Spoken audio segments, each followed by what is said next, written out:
Hi, my beautiful friends. So today I thought instead of doing a vlog, because it is like, those drawers are going to drive somebody nuts. Hold on.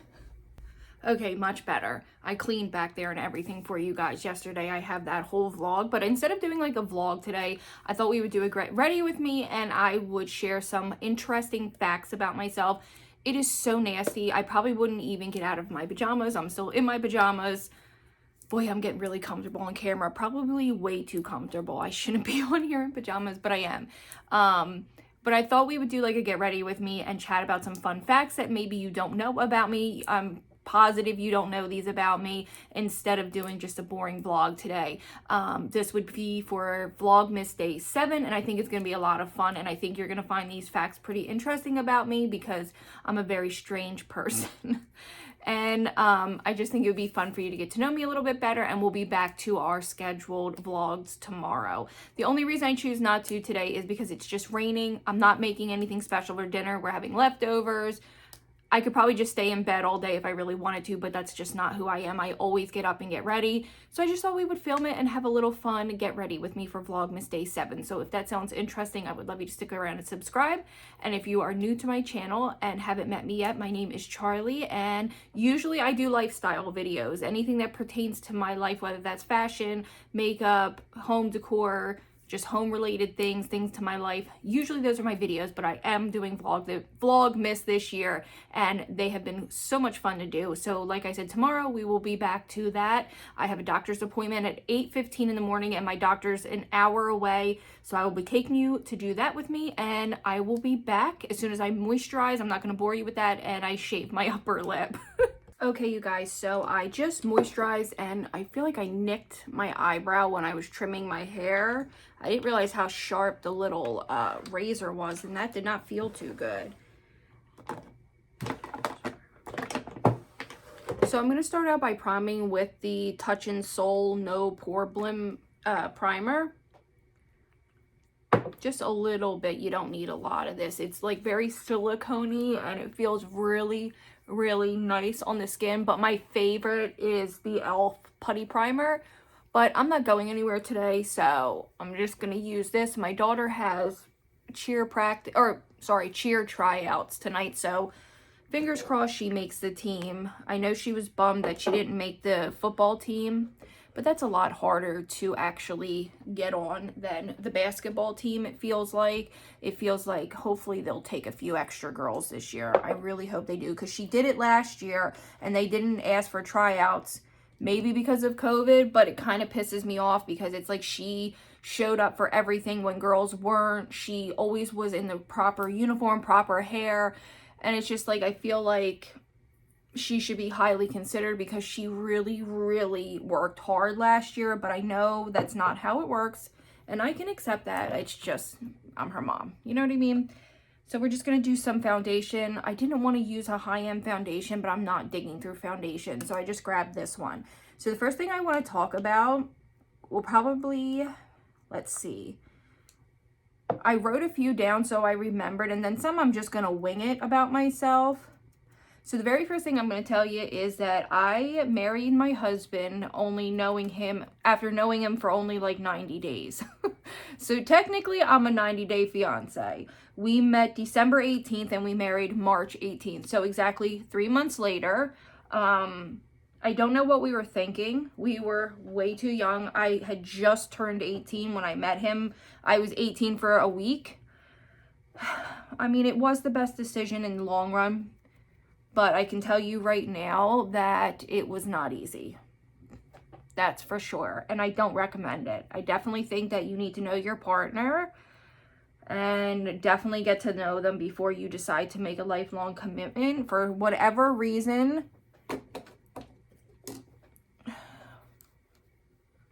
it worked out for us in the long run. But it's not something that didn't take a ton of work. My mom played a big part in that, by the way. She loved him and always wanted a son, and I always said that. And she just had fallen in love with him. And I feel like she played a big part in that, because if you look back on my wedding picture, Oh my God, I looked so miserable. I was so scared. I was way too young to be getting married. And my mom, I would have been happy going to the courthouse, but my mom planned this huge, beautiful wedding. Now, looking back, now that she's passed away and everything, and, you know, sadly, my sisters will never have that with her. I am grateful for it, but I was not ready to be married. I was not ready to be a mom. I wasn't ready to leave my grandparents' bed. Let's say that, because I slept with my grandmother for many years, so I was not I was not ready to get married, but we've been together now and married almost 17 years in December, or well, in a couple days. This is a weird fact. I still sleep with the blanket that I was given as a child from the day I was born, and it is, so I put that one in particular away. So every couple years my grandmother will buy me something very similar. I only will sleep with like a receiving blanket, so it's like this thermal receiving blanket. So I have my original blanket, but it started to like almost disintegrate, so I was so scared to continue using it. So when I turned 17, she replaced it, and I keep that one in a box, and I have used the same one since I was 17 now, and it's getting pretty ragged, but I can't sleep without it. And all the women in my family are like that. My aunt is 50 years old and she still sleeps with her blanket her grandmother made her, which would be my great grandmother, and she still sleeps with it to this day. Weird, I know, but my sister's the same way. Maybe I should push it back just a little bit. My sister's the same way. We're all that way. I don't know what it is about the blankets, but we all have one.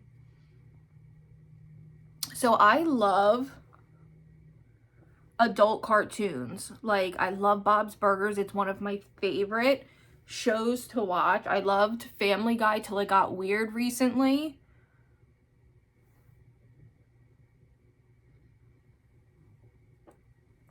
I loved Family Guy till it got really weird recently, and I think that has to do with him doing big, Seth MacFarlane kind of getting into bigger projects and not wanting to let go of Family Guy for the fans. But it's like, in my opinion, it's kind of like, you know, when a show's ready to end, and it's sort of like Pretty Little Liars was, how it was like, you knew it was coming to an end and it needed to just be done. And that's how I feel with Family Guy. They fall short recently. The jokes fall flat. They're not funny. They feel rushed. So I kind of don't watch it as much as I do. But Bob's Burgers is still hilarious to me. That first season will always be the best. It always will be what I return to. It's the funniest season, and I have always loved it. But I love cartoons. I do. I love watching them, but especially like adult funny cartoons. Okay, it looks pretty blended to me. Oh, I just dropped my brush. But yeah, I do. I really enjoy watching cartoons. The next fact is I never knew who... I knew who my father was, but I didn't realize he was my father till I was 16. So I knew the man my whole life. I always assumed he was my uncle's best friend. So I always kind of knew who he was and kind of just had like a very distant friendship, or not friendship, what the hell would you call it? Just acquaintance. I knew who he was. And then when I turned 16, they told me he was my father. And then I realized very fast why my mother kept it from me. And that your parents know what's best for you. And I was definitely not mature enough to understand the situation, and probably should have waited till I was a little bit older. Or I should have known all along and should have been able to make a better judgment. I was told at a very, very critical time in my life when I was going through some really horrific things, and it was not the right time to find out. And it really messed me up bad mentally for a long time, because it turned out that not only did I know him, I knew all of his other children that he had. So he had a total of 7 kids. So there was 4 from a previous relationship, and then 2 that he had given up for adoption years previous. And I used to play with his children and had no idea they were my siblings. How tragic, right? It really is kind of a messed up story. There's a lot more to it, but I'm not ready to get into that. But yeah, so I have my 2 sisters that are from my mother. that are the ones that I take care of, that I have guardianship over or did when they were minors. And then my father has 2 sons that he gave up that have to be, not gonna lie, they probably are in their 40s. Or no, you know what? Probably in their 50s, I'm gonna say, because my father was a lot older. So I'm gonna say they have to be 50, if not late 40s. And then I have 4 siblings, 2 boys and 2 girls that are from his previous marriage before my mother. My father and my mother were never married, but they dated for a couple years. But yeah, it was because it was my uncle's best friend, I used to play with their kids and never knew we were all related. It's a very weird situation. Something that is very traumatic even to this day and upsetting, because it's weird to know, like, you have siblings out there that you just don't really know. And I haven't seen them in years, and we don't have any relationship. And I don't consider my sisters from my mother half sisters, because they're my sisters. Like, and I would welcome the other people into my life, obviously on my terms. And they're, you know, like, of course I would respect boundaries, but I don't think it's ever going to happen, and I'm okay with that. I have my family and who wanted to be in my life. For a very short time, I reconnected with his mom, and she was not very nice to me at first because she didn't believe that I was his daughter until she met me and saw that I looked exactly like his other kids. And then she apologized, but the damage kind of was already done. And I just felt very uncomfortable and put out, and I thought it was best to just back off and not be involved in that situation and not upset myself. Since then, she has passed, but she was old, very old, and my father also has passed since then. So, no, we never really reconciled or was able to fix things, but I'm okay with it because I tried, and I was a child. And he never reached out, and I'm okay with that because in the long run, he was a wonderful person. He was a good person, and the only person he hurt was himself. You know what I mean? So I've been able to just forgive him for that, because when he was around for the very short time in my life that he tried to whatever, because he could never parent me because I couldn't ever look at him like that. But for the short time that he was around, he was good to me, and he was kind, and he never did anything to hurt me. So just trying to make it so it's easier to see, and so that I don't have to be like this, because I literally can't see. So I'm not contouring at all. I'm just warming up my face with a little bit of cream bronzer. I know they say not to put warm tones on your nose, but I can't help it. I love it. So that's all for today with the cream foundation, and yeah, that's all. That's my base for today. Nothing special. So this is a cool fact. In 2018, I believe, I went with my sister to the very last Warped Tour. It was in Homedale, which was the first time I ever drove like a further distance than just like the mall. And it was about almost 3 hours from where we lived, and the drive was scary as hell. My husband didn't want to freak me out, so he never told me it was like a 5-lane highway that I had to drive on to the where the hell did we go? What was it? The Philadelphia Center, the PNC Center we went to in Homedale. And I have pictures that I can put up, a few pictures. I even have video, but I know I would be copyrighted. So we went to the last Warped Tour, because I do love that type of music. I am a big, big country fan. Like, I love country music, but I also love, like, Avenged Sevenfold. I love We the Kings. I love MCR is my literal favorite music group of all time. I swear to God, they saved me when my mom passed away. That's all I listened to. I love 3 Days Grace. I love Godsmack. I love everything. So that was an experience. So we get there. It's so hot that day, and we probably literally should have just went in bathing suits. It was so hot. I mean, we were not prepared, because when you read the list for Warped Tour,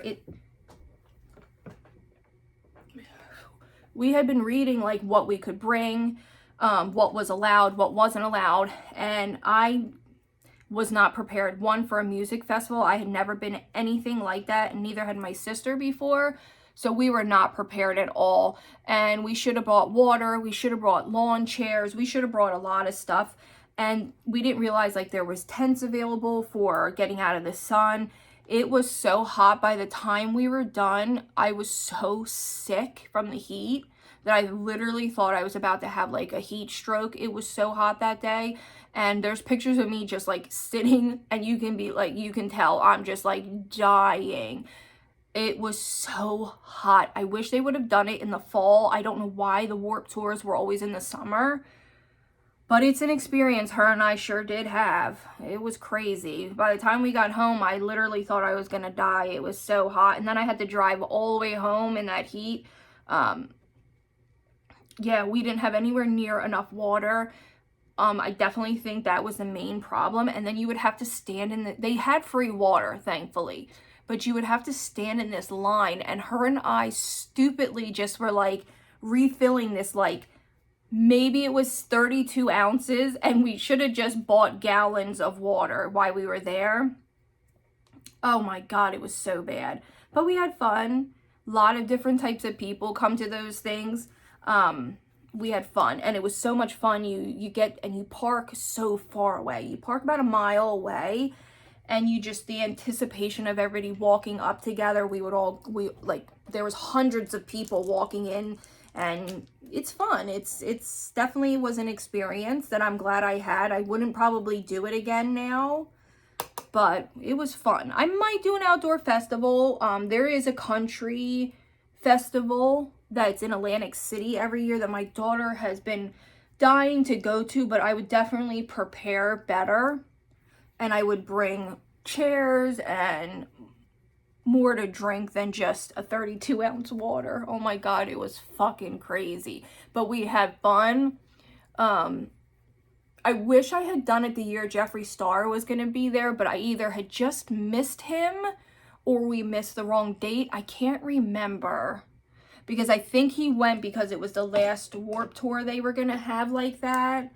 They should bring it back. It was a hell of a time. I mean, we did have fun. But I sure got sick, though. I'll tell you that. That heat. And I'm not somebody the heat bothers. So you got to realize it was probably we were in a heat wave at the time.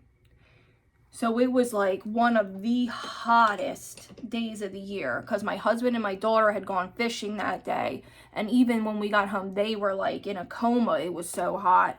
And I was like, oh my God, I thought I was going to die. But it was fun. And it was like my first experience like that. And I've not seen many concerts. So the only concerts I've seen was the lineup at Warped Tour. And I've gone to an O-Town concert when I was growing up. I don't know if you guys remember that boy band. That was a lot of fun. I saw them in Atlantic City. And I'll tell you what, when we were leaving, my aunt took us. It was me, my aunt, and my two cousins went. And as we were leaving, we kind of waited while everybody kind of left the auditorium or whatever it was in Atlantic City, the stadium. It was like a smaller one, and they were disassembling the stage, and it turned out that the piano was fake. He was never playing the piano, and we just thought that was the funniest thing. So he never played the piano, the one player. And then I have seen Sam Smith when he first came out. I saw Sam Smith in 2017, maybe, right before my mom passed away. She got my husband and I tickets to see him in probably Philadelphia. I can't remember. I literally still have the tickets to this day. I've kept them all these years. He was amazing in concert, and it was when he first came out, and he wasn't even like super popular yet. Let me do my eyebrows so I can keep talking to you guys, because I got to get close to see. I'll be right back. Okay, my eyebrows wanted to be big today, so we're just gonna roll with it. Like I said, I'm not doing much, and I'm just gonna play around with my Jaclyn Hill palette. Okay, so the next crazy fact, or just something about me is that I don't take, which you guys are gonna be like, what the hell's wrong with you? You're strange. I don't take celebrity deaths well. To the point where my poor husband won't tell me if a celebrity passed away. And I know Kirstie Alley died last night, but I haven't said anything to him. I'm waiting to see if he'll open it and if he'll say anything to me, because when Leslie Jordan died, he didn't want to say anything to me. And when I said, oh my God, he's like, I know, I didn't want to tell you. I don't know why I take it so personal or why I even let it bother me, because I don't know these people, but like, I get very upset, like when Anne Hatch died this year and how horrible her death was.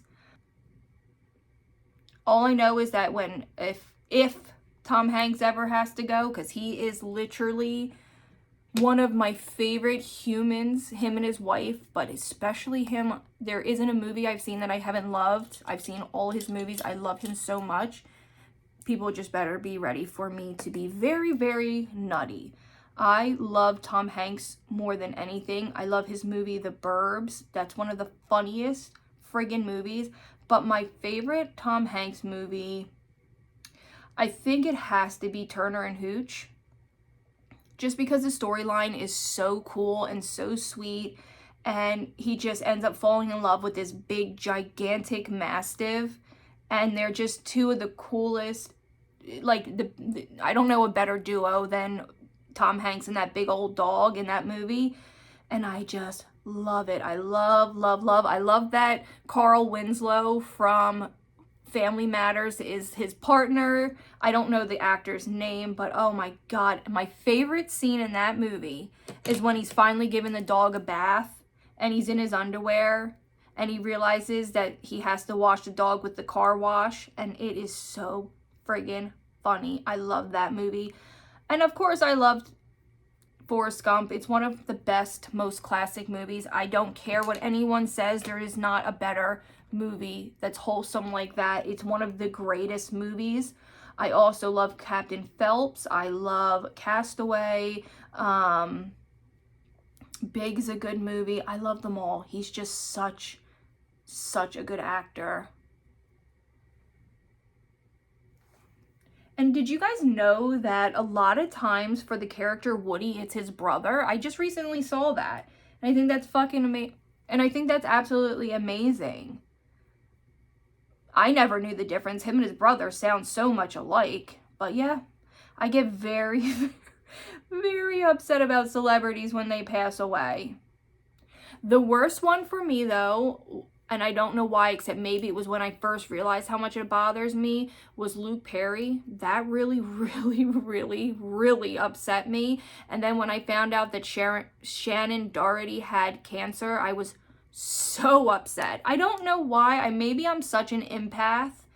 I don't like people in my life passing away, or people just, acquaintances, let alone, you know what I mean? So it isn't like it's just a celebrity death that bothers me. It's just, it feels like such a waste when they're young, and it just really bothers me. And I know not everybody likes Kirstie Alley, but I do. And like when John Travolta's wife passed away, it's just sad to me when this kind of stuff happens. And look how beautifully that blended.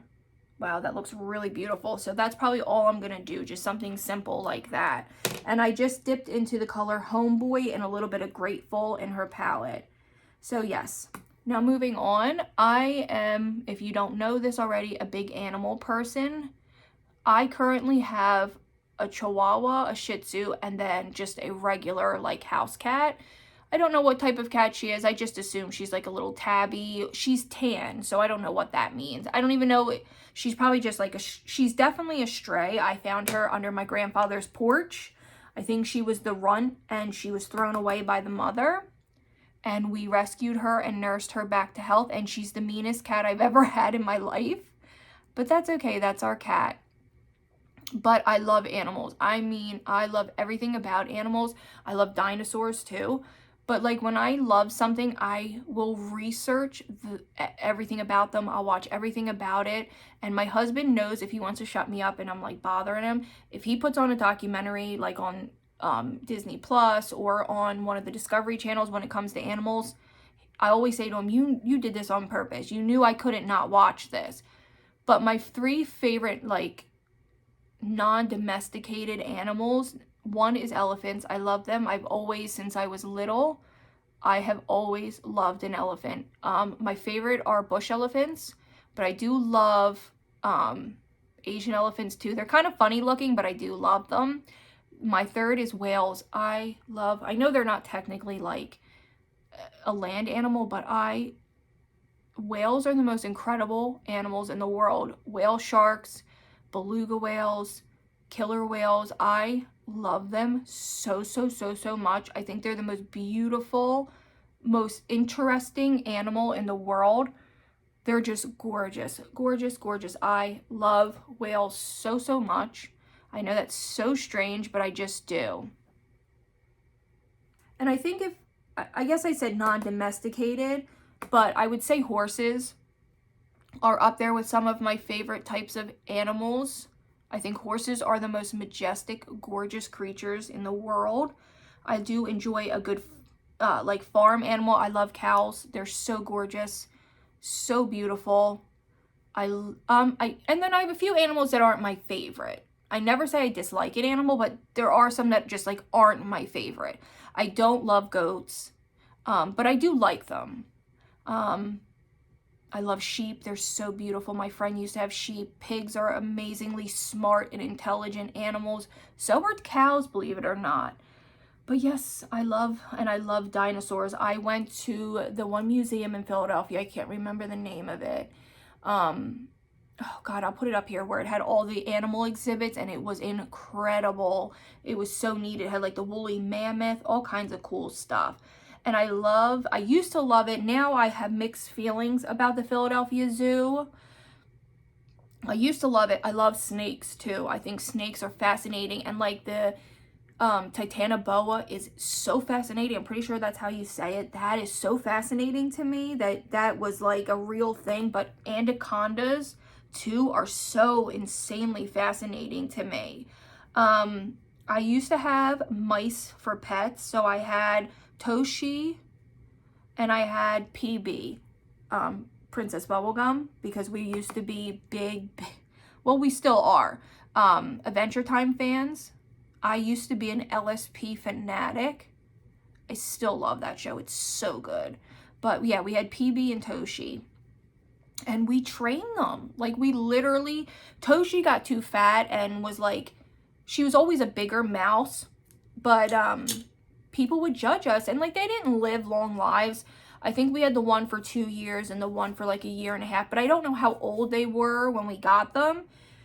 They don't live long lives, but when I tell you, we got so attached to these little mice, it was insane how attached we found ourselves to these 2 little mice. They were in separate cages. We didn't have them at the same time, I don't think. So no, they weren't. We had PB first. My husband used to train her with little tiny rice cakes, or I think that's what they were. I don't really remember. And you would go, and this little mouse, I'm telling you, she was a genius.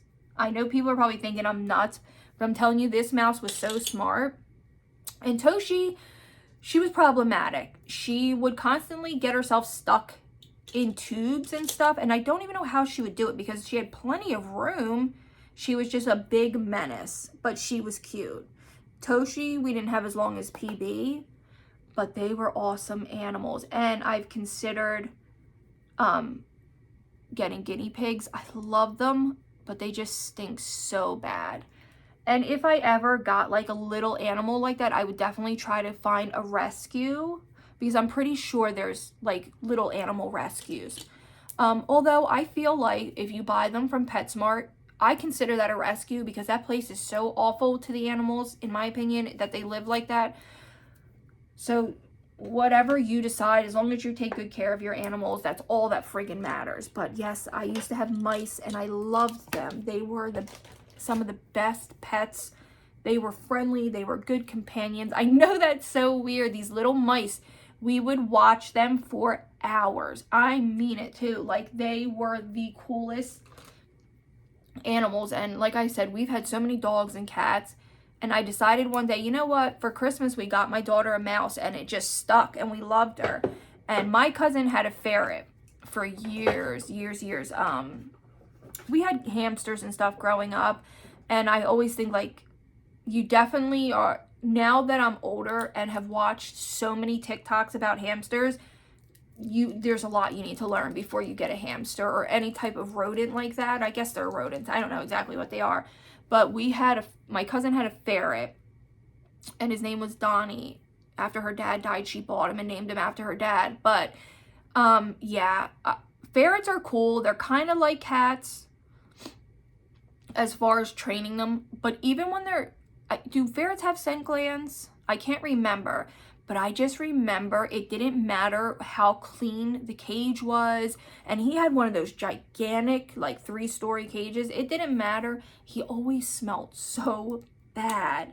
That was the only issue with the ferret. And I like ferrets. They're pretty cool, but they just stink to the high heavens. Let me do this eyeliner because I got to really concentrate, and then we'll be back to keep chatting. Okay, that is good enough for today. So I forgot about this one, and I really wanted to share this one. I think this one would be really, really crazy for all of you like true crime people out there. And I feel comfortable saying it because I don't live near there anymore. I haven't in quite a long time, and I moved pretty far away. All my life, I lived by the beach. My whole life. I lived in the same place for 30 years, and I recently moved closer to the city for my husband's work. So when I was growing up, I lived in an area called Delhaven in New Jersey. It's this small town. When I tell you it's maybe from the start to finish, maybe 4 or 5 miles. It's so small. It's just like, almost like, it's small enough, like it's like a neighborhood. I don't know. It was the smallest little town. Well, my aunt bought a house there, and I went back and forth between living with my grandmother, living with my aunt, and then I would go home to my mother. So I had many people just always raising me and taking care of me. And when I was about 10, my aunt and uncle finally bought this little teeny tiny house. And it was like it kind of like a shore house. A lot of times when you live like by the bay in Cape May County or Cape May, New Jersey, when you live in those shore towns, a lot of the houses were meant for summer homes. The home even I bought was more of like a summer home. So a lot of the houses were like that. And her first house was maybe a couple hundred, maybe 900 square feet. And they also did an addition as we lived there. And I think they lived in that house till I was in my mid-20s. So probably 15 years maybe. So 10 to 25, yeah, about 15 years. After my uncle passed away, they ended up having to sell the house.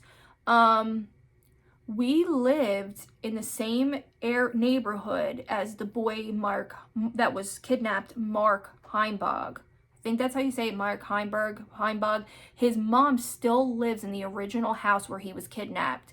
Apparently, where the marsh is, there's a lot of brush and a lot of like cattails, and they always would catch on fire. Even when we were kids, you always would hear the fire department, and you'd run down to watch the little fires at the bay. Nothing ever escalated crazy. They were just little marsh fires, and you would just run down and you would watch them put them out. Well, I guess that particular day, it was early to mid 90s. I don't know a lot of the facts. I will link the case below, anything about it for you guys to read. And I'm only comfortable, like I said, because I don't live in this area anymore, and my aunt moved years ago. But apparently Mark's mother had gone to the grocery store, or she had left, and all the traffic was redirected because of the brush fire, and he went to go check it out, which is something, like I said, we all did growing up. And from leaving till his mother got back, they realized he had been kidnapped.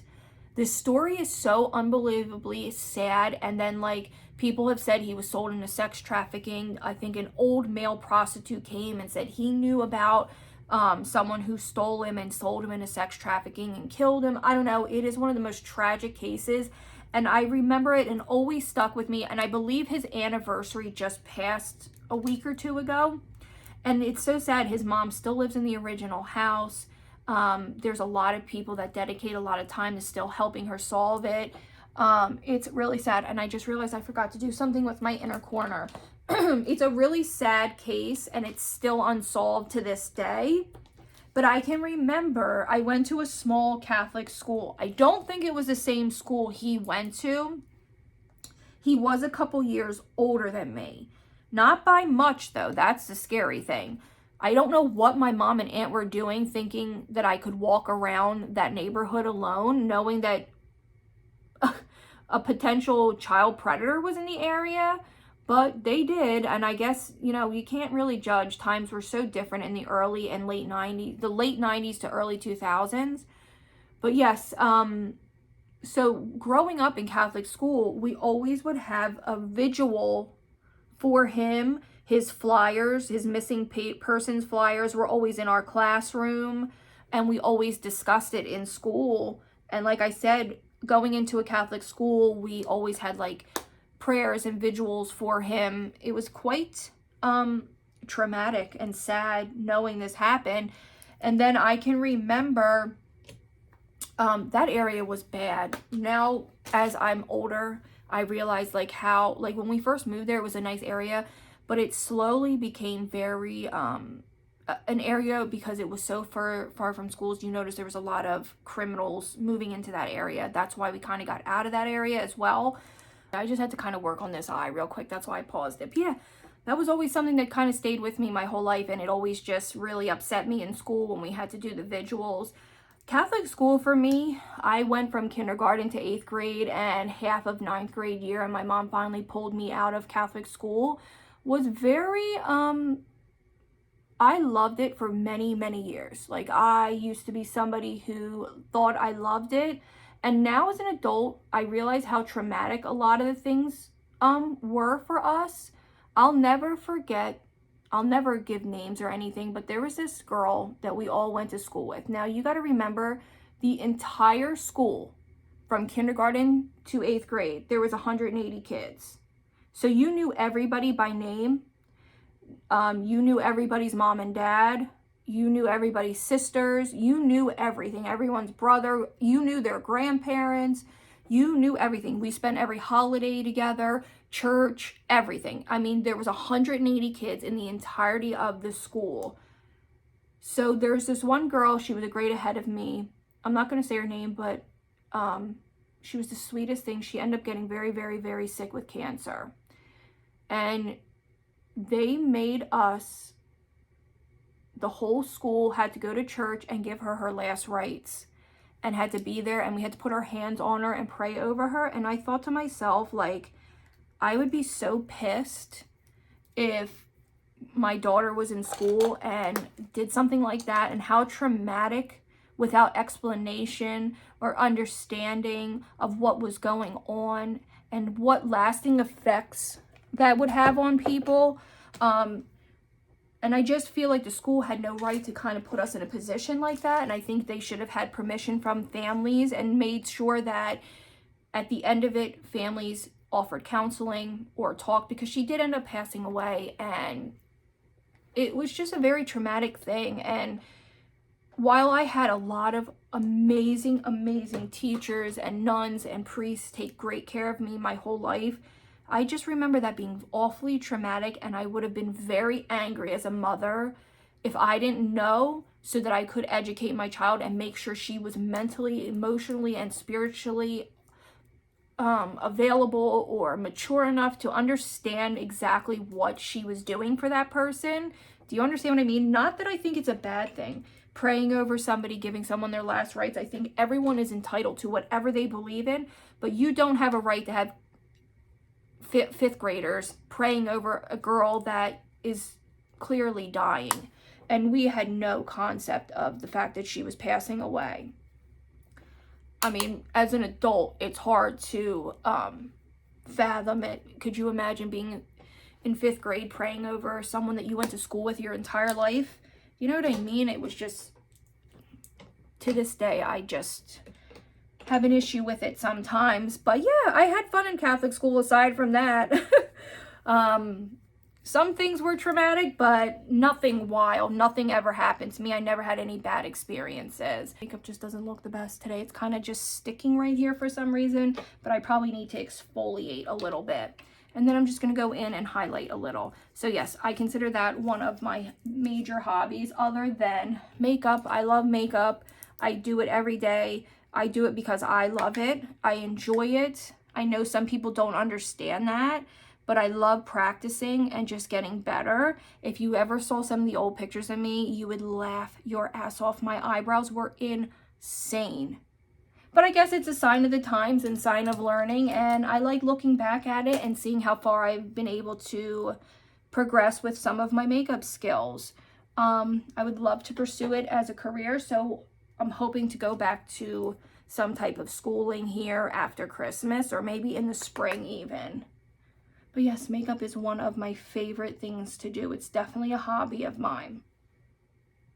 I also enjoy fishing, not like my husband does, but I do enjoy fishing, and I enjoy anything that has to do with the beach or the water. But I guess that goes with saying when you've lived there your whole life, it's just something you either love or hate. And I'm one of the people that could sit on the beach for hours. It's one of my favorite things. It's the most relaxing thing to me. I don't care what time of day it is. I love being on the beach. No surprise to this, I'm a foodie. I love food. I love snacking. I love cheeses. I just love all kinds of stuff. Silly, I know.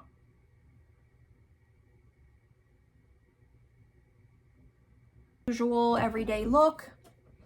This was for Vlogmas day 7. Oh my goodness gracious. I feel like I looked washed out a little bit, but I'm not going to put on any more blush. I'm just going to fix my hair and get ready for the day, get my clothes on, gonna go make some lunch, and I will see you in Vlogmas day 8.